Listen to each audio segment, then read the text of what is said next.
Today's topic is building software solutions for climate change, closing the communication gap between citizens and trusted authorities before, during, or after a disaster. A little bit about us first. We're Deploy Solutions, we're Canadian software developers, and we're passionate about space and the Earth. We are experts in software research, development, and innovation.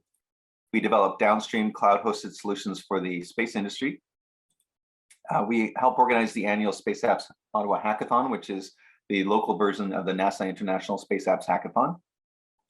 And since 2019, we've been very focused on individual and community solutions to climate change impacts and natural disasters. And I'm going to talk to you about that today.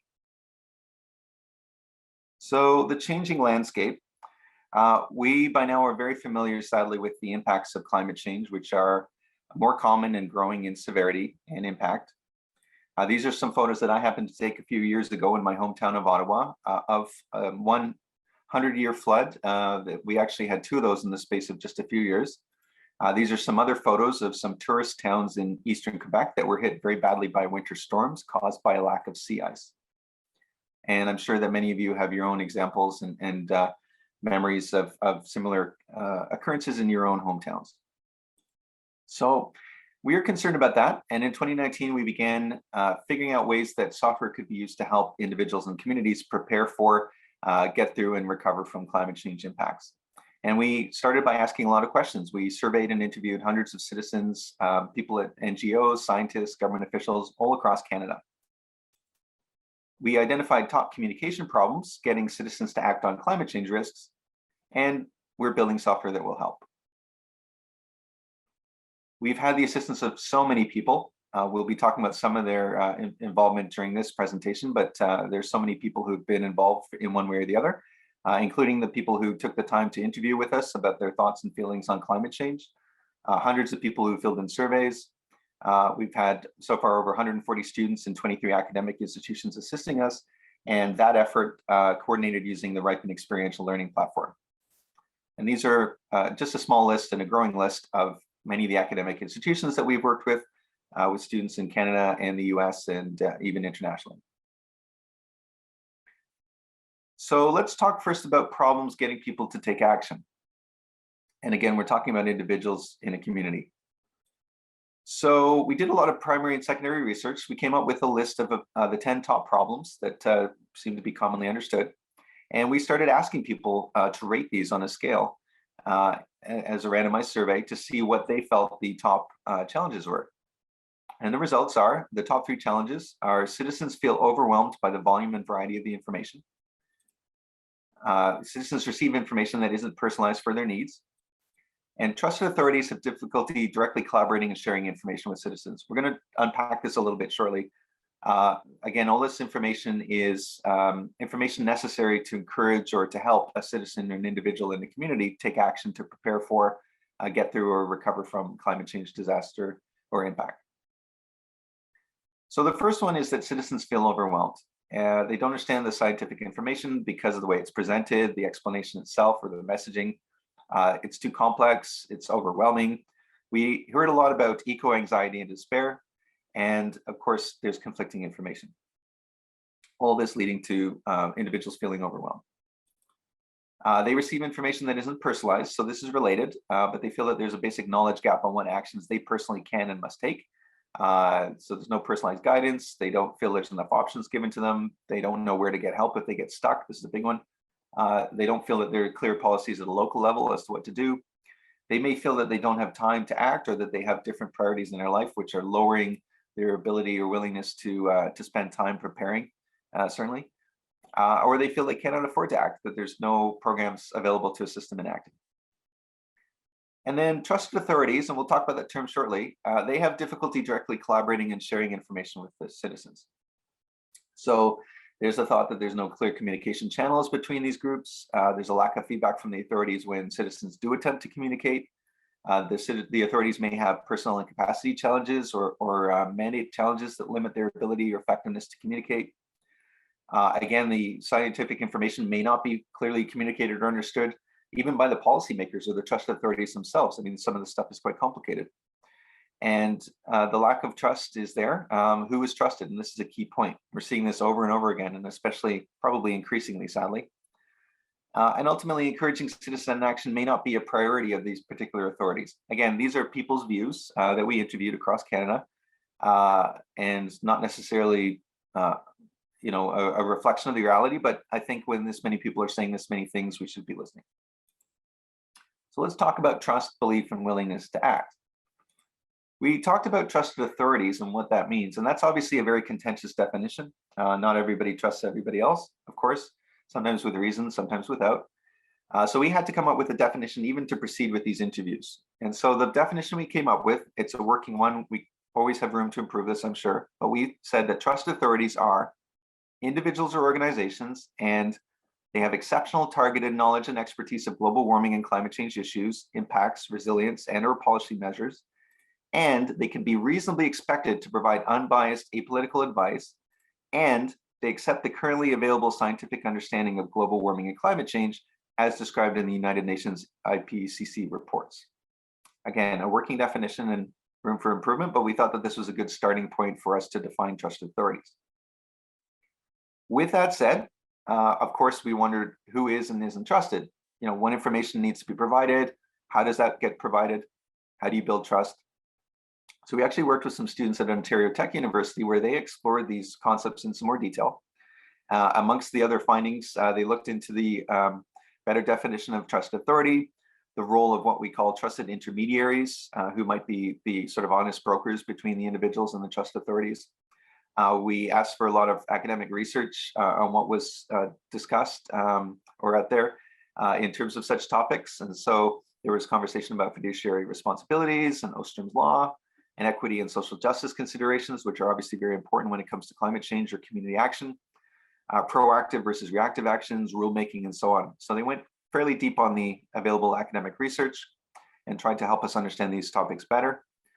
And ultimately, the conclusion we came away with is that actually these are very complex issues, and leveraging approaches in other fields, established fields like international diplomacy, fiduciary trust, and so on, will probably help us build a better solution. I'm not going to pretend we've absorbed all the lessons here, but we're definitely asking a lot of questions and we're trying to better understand, because we think that a trust framework is a critical element of the work that we're doing and the research that we're doing here. And hopefully you'll see that in some of the results we show later. So we also asked some survey respondents, how likely would you be to use a website or mobile app that listed specific personal actions you could take to cope with climate change? And it turns out that a large majority of people would be willing to do that if they felt that the advice was personalized and useful to their particular situation. And at this point, we're starting to try to make sense of, what could we build with software that would actually make a difference to individuals and communities preparing for these impacts and disasters. And because we're a software company, we're of course thinking in terms of building websites and mobile apps.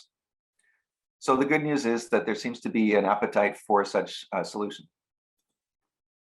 We also came up with some interesting findings on how we might communicate to receptive audiences. So I haven't really covered any of that research in this talk so far, but we've done a lot of digging. We've had a lot of help again from students, and we came up with some incredibly interesting findings, which we'll talk about in the deep dive. But broadly speaking, we would break down the audiences that we could communicate usefully to into two groups. Now, before a disaster impact or after disaster impact. And before a disaster impact, there's actually two communities broadly that we would think we could address. So the first group does believe in anthropogenic climate change. They believe that climate change is real and caused by humans, and therefore humans can play a role in reducing it or reversing it eventually.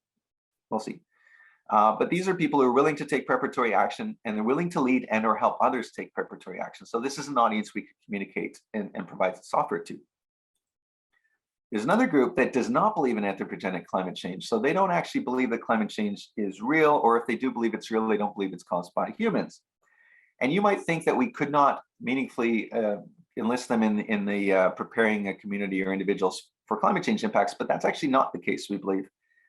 Because, again, not getting into our research, but some of the findings we had were if we approach them with the messaging of promoting the value of protecting their local environment and helping their neighbors and their community, if they're willing to lead in or help others do that, they're actually really receptive to that message. And even more to the point, they feel more able and willing to do that than many of the people who believe in anthropogenic climate change, but who feel a sense of despair and a lack of power. So this is actually a really interesting finding that we've had from our research so far, and it shows us that before a disaster impact, we think that there's two communities you would normally expect to be opposed to each other, but we think that we can and should build software that addresses both of their needs. And then, of course, during or after a disaster impact, the mechanics of this, the audience change a little bit, because now people are responding directly to something that's unfolding. So it's less theoretical. It's something that they're living through or trying to recover from. They can see it firsthand. There's no longer kind of a belief system attached to this. It's just a question of what do we need to do and how do we need to do it. And so that's an audience that certainly any software that we build would be able to assist with. So these are people who are directly impacted and willing to take mitigation, adaptation, or recovery actions. Obviously during or after a disaster, you would be mitigating probably. But there are also people who are not directly impacted but want to help others. So when you look at it this way, there's actually a lot of different people that we could engage who you wouldn't normally think would be responsive to climate change related messaging, especially in today's polarized age. All right.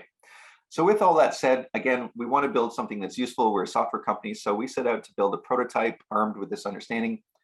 And I wanted to show you some high-level concepts from that, and we'll be talking about that more in our deep dive again. So we're calling it the Climate Change Impact Portal, CCIP, and basically it's software that gives citizens and communities personalized help to prepare for and recover from climate change impacts, and lets trusted authorities, again, according to our definition, trusted authorities assist them and view the results. So it's a way of closing that communication gap between these two groups. And the focus very narrowly of our prototype to try to make this real is to prepare for imminent or likely disaster and activities and communications during that and recovery efforts related to that. And very specifically, we're focusing our prototype on a flood disaster, mostly in the Ottawa-Gatineau region. That is our headquarters, as well as the fact that we've had two major floods in the last little while, so we have a lot of data and understanding and personal experience of what it means to be in that flood. So we thought that that was a good starting point for us to build a very targeted prototype that would work on these concepts that we've discussed. So who would the users be? Well, the end users would be ordinary citizens affected or likely to be by a disaster, and the trusted authority. So basically broken into two. Therefore, there's two parts to the prototype. There's a individual or community focused part, the citizen side, and there's a trusted authority side. These are examples of mock-ups and concept screens that we have, but if you were a citizen, you would have a website you could go to that would give you very carefully curated news and information that's relating to the disaster. In this case, on your mobile phone, you can see there's news items and events related to the disaster and some reporting and some important contact information, insurance information, and so on. And the idea is that the information that you may need is at the touch of a button. More usefully, there's a checklist that can give you very targeted advice, depending on your personal situation of things you should be doing or not doing, and then even giving you some help and assistance when you try to do those things. And again, this is something that people indicated was missing before. So there would be a way, as you're filling out the checklist, of getting help to see if you're doing it properly, or getting help from others. Again, we live in a world of fake news, sadly. A lot of information gained on social media, which is misinformed or disinformed. And therefore, we would want to make sure that we had trusted news sources and social media potentially that were curated and made available that were relevant to the people in this particular area. So we took some examples of the Ottawa-Gatineau flood news articles that were available. And we believe that a key feature would be to identify social media accounts and news and media that could be relied upon to provide useful and reliable information to people affected. And a new functionality that we're working on is a citizen science concept. So the citizens who are affected can take observations and upload them with the hope of helping the trusted authorities respond to the disaster or to the disaster recovery. So we've actually embarked on a major research project that is paid with the financial support of the Canadian Space Agency under their Smart Earth initiative, and in partnership with PCI Geomatics brand Kellett. So the idea is, again, the citizen scientists would be able to upload these observations, which would be one or more photos, as well as some ground truth information. That would be provided to the Trusted Authority portal. That would then be used to help train the flood algorithm models in this example to be paired with the satellite imagery to see whether the expected flooding extents are actually being reliable and that they're mirrored by what the citizens are observing on the ground. And if not, where there are discrepancies, that could be used to improve the model in the future. And as part of that, again, we're trying to close a communication gap or communication loop. The trusted authorities could send some of this information back to the citizen scientists to effectively task them with taking more observations, follow-up observations, or in different places. So this is an example of a major project that we're doing as part of this research project. Again, with thanks to the financial support of the Canadian Space Agency under the Smart Earth Initiative. We also, of course, need a secure dashboard that the trusted authorities can view information as well as publish information back to the citizens. So we've got that second part of this concept, the Trusted Authority Portal. We think it's very important to rapidly create data sets. Some of the information that would be available to such a piece of software ahead of time would be a list of hospitals and police stations and fire stations and municipal infrastructure. These are not things that would change in the middle of a disaster, of course, but things that would change in the middle of a disaster. Well, the location of the sandbagging activities, or the emergency shelters, or where you can drop your pets off while you're staying in an emergency shelter. These are all things that would be created very quickly, very contextually. They'd be, very much based on what's unfolding. And therefore, there's a need to create new functionality and data and get it in and out of the system as quickly as possible. So one of the elements of our prototype that we're working on is the ability to rapidly create and import and export these data sets. And again, we'll talk about all of this in much more detail in our deep dive next week, including how quickly we think this can be developed. And our goal is to roll out such a prototype, in the space of about 4 hours, give or take, because obviously disasters can come out of anywhere, and we need to be ready for that. Of course, if you have data, you want to be able to report on it. So there would be visual reporting and data analytics elements as part of the prototype, and we have those. These are examples of some of the types of reports and formats, but ultimately this would be very very standards based. So the use of very popular business intelligence tools, but we're integrating those into our prototype to enable the decision makers as well as the data scientists to be able to drill down into the data and produce reports as necessary, and to combine different data sources together without limits. We talked about satellite imagery earlier in the context of citizen science. We obviously want to attach citizen science observations to the satellite imagery that's being used in the case of flood algorithm extents. But we can also use satellite imagery in different ways. So this is functionality from a partner of ours, Terra Aura Monitoring. And the idea is that you would be able to take satellite imagery and pinpoint vehicles, trucks, cars, and so on. And that would tell you things like, are the evacuation routes blocked? Is the parking lot of that emergency shelter full? Should we be sending people elsewhere? Are the roads clear to the hospitals? These are all important pieces of information that may be relevant, and we can use satellite imagery for this in this kind of use case. So that's a lot of ground to cover, and it is very high level. I barely touched the research and the work that we've been doing. We will be doing a deep dive next week, and I'll talk about that in a moment. But we have been bootstrapping this whole way. So again, we're privately owned. We try to take the money and the resources that we can from our commercial activities and apply them to this ongoing climate change research as often as we can. And we're going to continue that development over the course of the next year, as we have been doing. We are working on that citizen science research functionality that I mentioned, which is very exciting to us.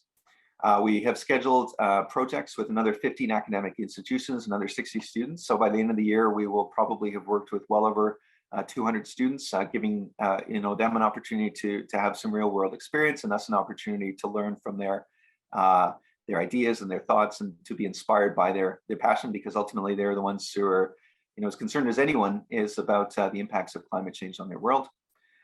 Later this year, we're actually going to take our prototype and simulate a flood. So we want to test this out. We're trying to get this as close to real as quickly as possible as we can, because ultimately we want to build something that's useful to people. And in order to do that, we have to test that in the real world. So we're working on a flood simulation, probably in Ottawa Gatineau, we're still determining, but we will actually be testing this out and seeing what lessons we can learn from its use.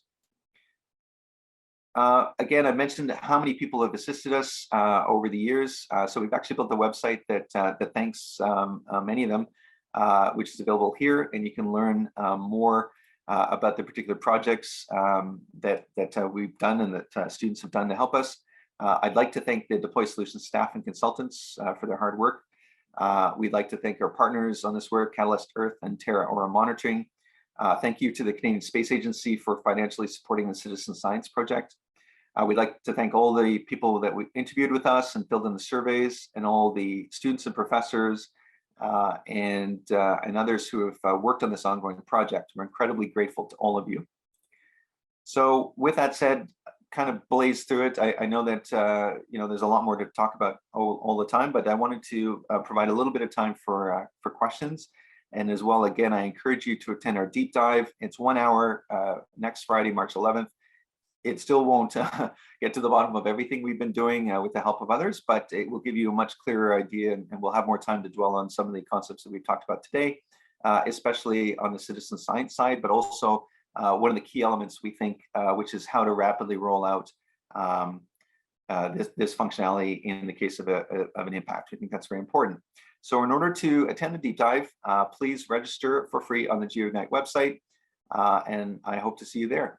Thank you very much for your attention and time, and I hope this was of interest.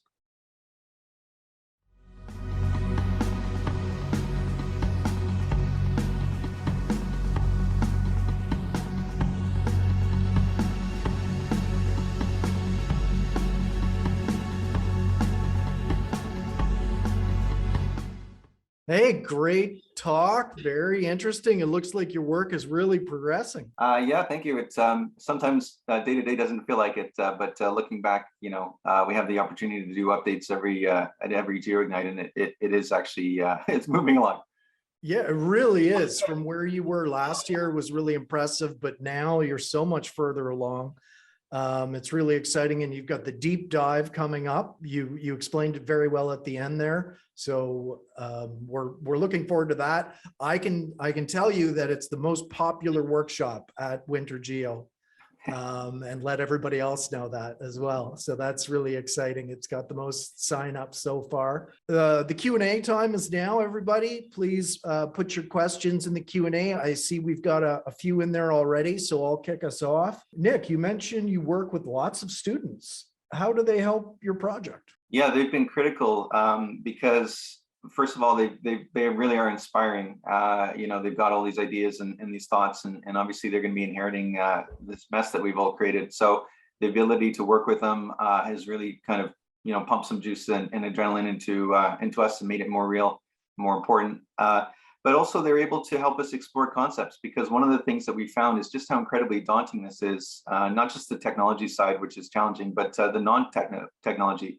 There's so many issues that this kind of software covers, ranging from, the issues of trust, the issues of, how best to communicate, social and climate justice. These are all things that definitely, as a small software company, that's not our expertise. We don't have the time and the resources to explore all of that, but we have a deep belief that we need to understand these things, at least at a high level, in order to proceed with building useful software. So we've been working with these students and these academic institutions to get their help exploring these issues. And so they come from different faculties in different countries, and they will focus on some of the legal aspects of this, or they will focus on some of the research on trust, or they will focus on, in some cases, some of the technology that we'd like to explore, to manage these data sets. These are all massive benefits that we've had just from them being able to explore concept, and we can get a few key ideas, or we can decide that that's the direction we want to head in. That's amazing. Go Geomatics, while being a business, has a big community focus. It's kind of a community enterprise. With the hackathons that you've been doing, your software development company, obviously with a great focus, do you think that that community focus, engaging with students, as just how important is it to your business and to the future? I think it's critical. I mean, we basically divided the work that we do into our commercial activities and then our non-commercial, which is the climate change. And I don't think we could be doing exploring these concepts without the work of the students. We do have their assistance even on the commercial side. Interns and co-op students and so on have been helping us with technology, but really on the climate side, we rely on their ability and enthusiasm and the resources that they're able to bring to bear. Fantastic. We have a question coming in from the participants from Jessica. In terms of helping citizens before disasters, will that be focused more on disaster preparedness, or will general initiatives be included on how individuals can do their part to combat climate change? For example, recycling properly in your area?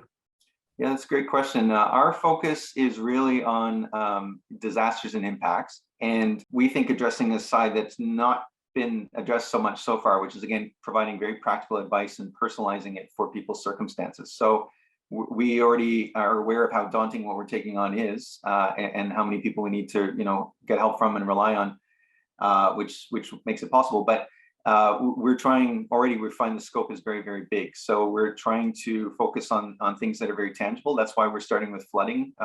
There's a lot of guidance and insight out there that we want to leverage. And so it won't focus on recycling, mostly because we think that if we can focus purely on a disaster and impact, ideally beforehand, but that's our focus. Another question from the audience. How do you go about designing and building a climate change software prototype? Yeah, so again, our business is focused into the commercial aspects. We do work for customers, and we take that technology and those concepts and we bring that technology to bear to build this prototype. But the prototype itself is really, we're not doing what you would traditionally do in the software industry, which is to try to get what we call a minimal viable product out the door as quickly as possible. Within a few weeks or months, you try to build something for as little money as possible and get it out there and see how people use it. We thought that might be the approach we took initially, but these issues that are so fundamental to getting people to act in their communities turn out to require so much thought and concern about all kinds of things we didn't think we would be thinking about or trying to attempt, that we've actually spent the first couple of years even of the project, like 2019 to about 2021, asking questions, doing research, doing very little in terms of technological development. We did a fair bit behind the scenes, and we're now focusing more on actually the building part of things. So I think that the fact that we knew so little and the fact that we asked so many questions has really helped us, but we're trying to bring all the technology insight that we have to bear to build ultimately what should look like a simple website that's easy to use. And but behind the scenes, there's so much going on. A question from the audience, and it's actually one that came up to my mind. I wanted to hear a bit more. Can you tell us more about this flood simulation test that you've got planned? Absolutely. So as part of the citizen science project, which is an element of what we're building, again, we're trying to close the communication loop, and we want, we call them citizens, but obviously any individual who's in a community who is able to participate can take what we call ground truth observations using their mobile phone. So they will take photos of an unfolding disaster, or they'll take photos just beforehand to try to establish a baseline, or they'll take photos and observations after to identify recovery efforts. So we can build something and say we think this is going to work, but ultimately we won't really know until we test it in the real world with real people. So we are identifying where and when that will occur. It will be this year. We'll probably actually do 2 of these. So this will be the first one this year. And not only do we have to have the prototype technology ready to test this, but we have to identify individuals and groups who are willing to go through the simulated test with us. And our thought is, because again, we're focusing on a flood disaster, and again, maybe it's in the Ottawa-Gatineau region, we might have people who would be standing beside the river taking photos and contributing their observations and insights to our software. And we would be observing that and saying, how is this working? Are we getting the information we need? What's confusing? Are we able to communicate well with them? Is the information coming back, relevant? Because we're trying to apply it to satellite imagery. So that loop, we're actually going to test that, and I don't know what's going to happen. So that's part of the fun. But ultimately, we can't get this to real unless we work with real people in real ways. What are some of the biggest surprises you found while working on this project? There were several. The first one back in 2019 was nobody seemed to be doing this. I'm not saying that there aren't disaster management softwares out there, but nobody really seemed to be approaching the unfolding climate crisis from the individual and community level at this sort of holistic level, let's say, or holistic approach. That surprise was quickly, the answer to that was quickly found by the second surprise, which is just how incredibly complicated this is, of course. Not just the technology, but also the non-technology. And I guess, yeah, those were probably some of the main surprises. And then the third one was simply what I mentioned in my presentation, that you may think when it comes to this kind of guidance, you can only talk to people who, accept that climate change is real, but it's actually not the case. Everybody's impacted by this, everybody's involved, and therefore everybody can contribute, but also everybody might want to use this. If we can try to, manage the messaging and the focus and take away the politics where possible and really focus on how to make people's, lives better, make them more prepared and safer, then we'll go a long way. So I would say those are the main surprises that we ran into. Yeah, I was struck by the fact you mentioned that even people that might not believe in the large scale climate change things were very interested in working at a local level in their communities, and you could get them on board with that. That sounded very exciting to me. Not only can we get them on board, they actually are less likely to feel despair and more likely to feel that they have the tools to contribute. And we're, again, talking about very practical guidance. So that was a real eye opener. We've looked again, we've had assistants looking at research out on the market and so on. And I'm not, when I make statements, I don't necessarily mean that, there isn't such an example somewhere, but when we did the research, we didn't see those kind of conclusions jumping out at us.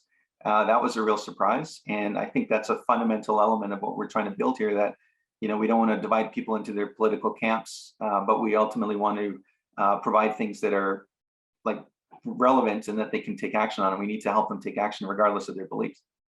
I found that to be very hopeful. I liked seeing that in your presentation. It gave me some hope as we all, come to grips with the issues in front of us. Nick, thank you. Fantastic presentation once again this year. Good luck to you. Looking forward to your workshop. Thank you for being a silver sponsor. Any closing thoughts? Well, no, as always, I mean, this is something we're very passionate about, but we're really grateful to have the opportunity to be part of your community and to speak to people through that. So we're always glad to sponsor, but thank you and your team for hosting this event every year. It's always a pleasure to be at, and we're really grateful that we're part of a community that obviously cares about these things and cares about science and cares about making a difference. And we're seeing that in your conference, and we're seeing that in the workshop. So thank you for everything that you do.